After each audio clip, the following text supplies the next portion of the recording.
مولانا اشرف علی تھانوی رحمۃ اللہ علیہ کے پاس ایک ان کا مرید آیا اور آ کر کہنے لگا میری گھر والی جو ہے وہ بار بار اس چیز پر اصرار کرتی ہے کہ مجھے بازار جانے کی اجازت دی جائے۔ حضرت پھر حکیم الامت تھے، حکیم الامت کا لقب ایسے نہیں ملا، ایسی حکمت بری باتیں فرمایا کرتے تھے، ایسے معاملات میں حکمت والا فیصلہ فرماتے تھے کہ بندے کا معاملہ لمحوں میں حل ہو جاتا تھا۔ حضرت نے فرمایا اپنے مرید کو آپ اپنی گھر والی سے کہیں اگر آپ گھر سے باہر جانا چاہتی ہیں، کوئی سامان وغیرہ خریدنا آپ کا عذر ہے تو آپ کو اجازت ہوگی، لیکن شرط یہ ہے آپ پرانا جوتا پہن کر جائیں گی اور پرانے کپڑے پہن کر باہر جائیں گی،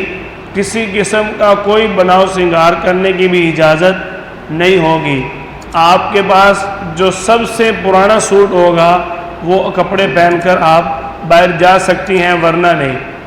مرید نے گھر آ کر اپنی گھر والی سے کہا کہ گھر سے باہر جانے کی اجازت تب ہے تمہارا جوتا بھی پرانا ہونا چاہیے، تیرے کپڑے بھی پرانے ہونے چاہیے۔ تو گھر والی کہنے لگی مجھے باہر کوئی کام نہیں ہے، اب وہ میرا کام ہو گیا۔ دیکھو کتنا آسان حل فرما دیا مولانا اشرف علی تھانوی رحمۃ اللہ علیہ نے، کتنا پیارا نکتہ دیا۔ اب جو عورت کہتی ہے میں نے گھر سے باہر جانا ہے اپنی ضرورت کے لیے، اپنے کام کے لیے، جب وہ سارے حقوق اپنے خاوند کے لیے رکھتی ہے تو بناؤ سنگار بھی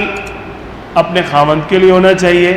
اللہ تعالیٰ خود فرما رہے ہیں وَلَا تَبَرَّجْنَ تَبَرُّجَ الْجَاهِلِيَّةِ الْأُولَىٰ،